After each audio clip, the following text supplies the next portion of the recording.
certified life coach, executive coach, an NLP practitioner, hypnotherapist, and a master firewalking instructor. Having spent over 20 years as an accomplished salesperson, his career led him to become a successful sales manager and national sales trainer, where his passion of coaching and lifelong learning began. After leaving the corporate world of financial services and advertising, he started and ran numerous businesses whilst continuing his own personal development journey.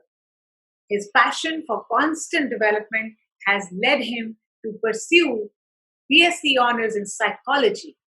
We have with us master trainer and coach James Hunt from London, specially for you. So are you ready to get coached? So I welcome you, James, to the show, and thank you so much for taking time out and addressing our audience. Thank you so much. You're very welcome, and thank you for inviting me here today, Samira. It's lovely to see you. It's a pleasure. So, James, tell us, how did the journey go of your own transformation? You know, how did you choose to become a coach or a trainer? Okay, well, I mean, firstly, I feel blessed and full of gratitude for the experiences that I have had. I grew up in a very close and loving family, and have been fortunate to have some amazing friends. I have a wonderful fiance and an awesome son called Samuel. I've travelled extensively, which has really helped me to develop a more open mind. And I've had some incredible holidays and experiences. But life hasn't always been easy. And like for many people, I've made many poor life choices. I've had to overcome addictions and relationship breakdowns. And in 2016, I had life-saving surgery. Now, these challenges have all significantly helped me become the person that I am today. I would say that's really what's brought me to become the person that I am. So when you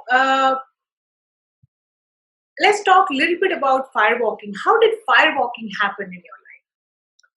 Oh, so firewalking happened about 13 years ago. I was a national sales trainer for a large advertising company.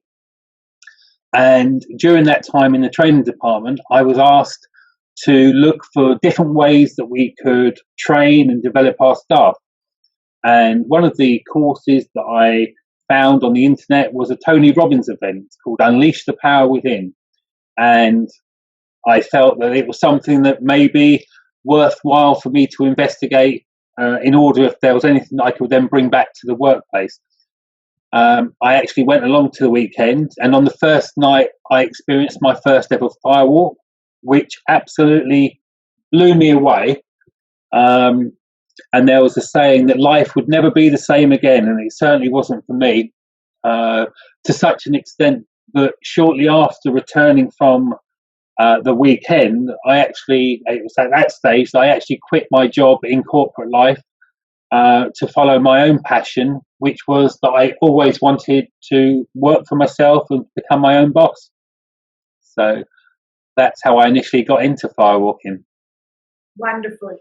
And why do you think coaching is important in life, and who needs it? Well, so my belief is that everybody has resources and answers within them in order to become the best version of themselves that they can be. But throughout life, I believe that self-doubt, fear, uncertainty can prevent individuals in truly reaching their full potential.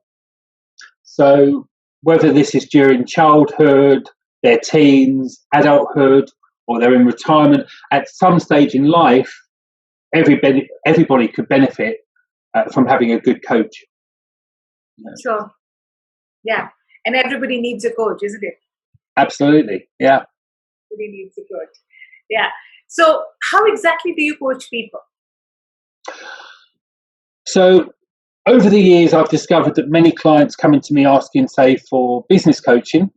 I've discovered that is totally not the area that actually they need coaching in.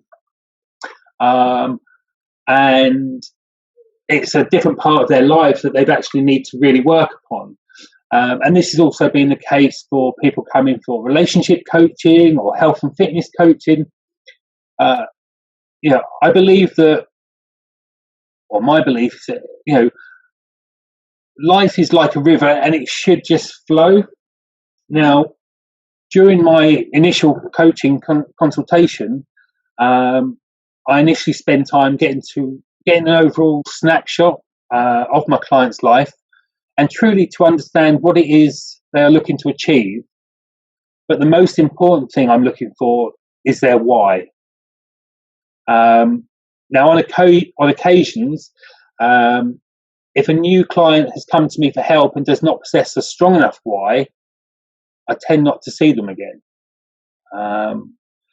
Now, because everybody is unique, I do not have a one-size-fits-all coaching structure or such a thing as a typical session.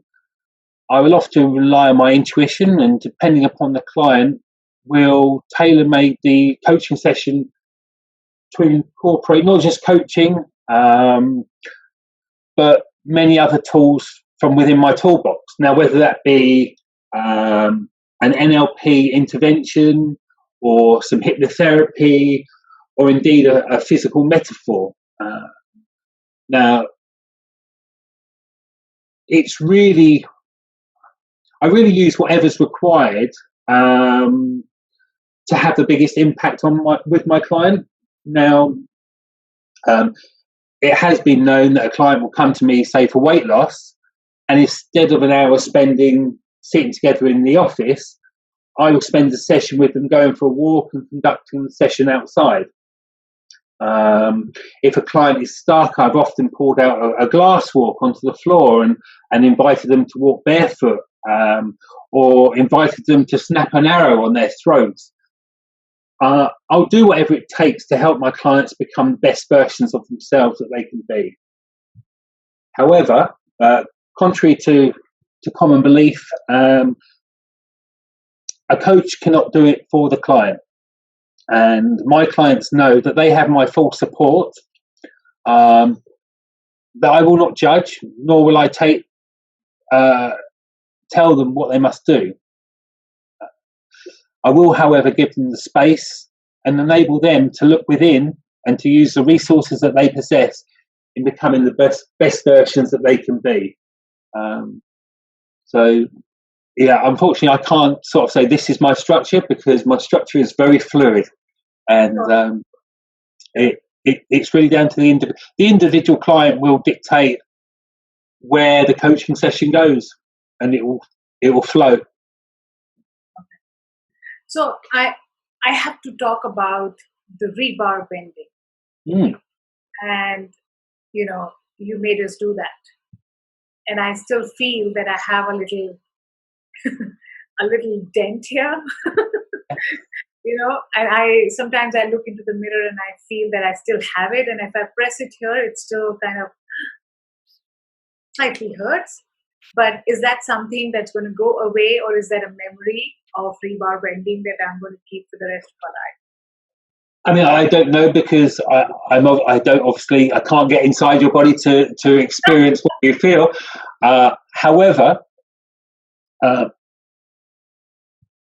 in my own life, where I've done things which have really become a challenge to me, just as in NLP, we have anchors, which, whether that's a smell or something we see, and I just believe that the metaphor or the steel bar bend that you did with your throat created such an anchor for you to remind you every day just what can be achieved.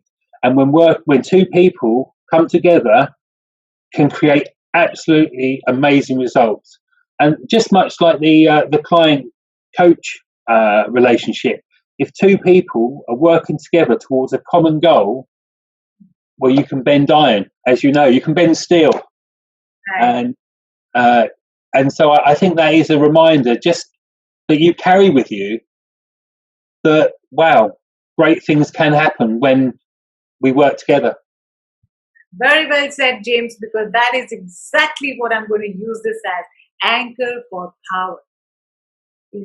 So that's going to be my anchor for that. Thank you so much. Now, I want you to give our audience 3 of your greatest ideas that they can take from here today and use in their lives and have better lives. Wow.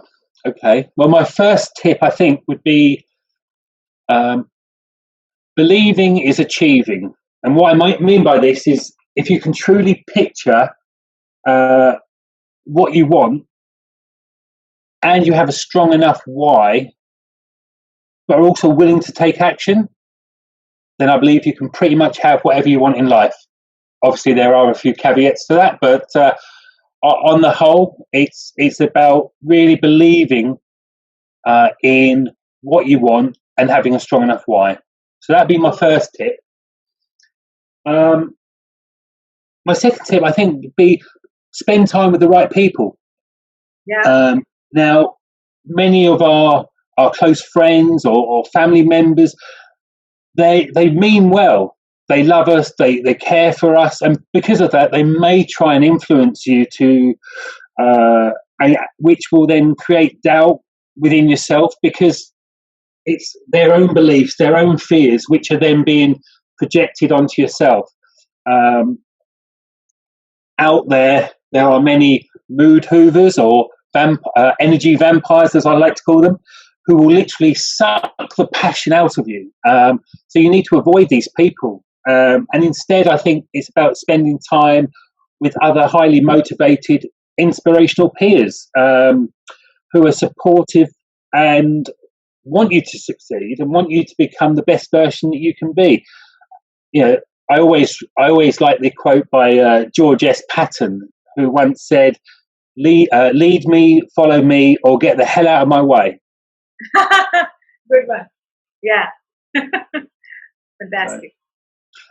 Finally, third point, I think that would be never give up. Now, I've often found that people that set goals, they believe that they must go from point A to point B. Now, if a challenge or a hurdle blocks their path, and so they can't see a clear, direct route, they give up. And then they explain, and they give you all the excuses as to why they could not achieve the goal that they set out to achieve. And my experience has shown that life seldom runs smoothly, and all too often the plans that we make will not be as we had planned. However, by keeping focused and being clear on the destination and the goal that you want to achieve, you will find a way. And I've also found that all too often the challenges and the hurdles that you've had to overcome to realise your goal are often will give you the greatest satisfaction and the biggest growth within your life, sometimes even greater than reaching the goal itself. So just don't give up. Yeah. Fantastic. So let me recap. You said your first step is believing is achieving. So have that belief. Yeah. You can do it, right? Second was spend time with the right people who are uplifting and motivating, right? And the third one, you said never give up. Never give up and stay there. Keep trying, keep doing till you get there. So never give up.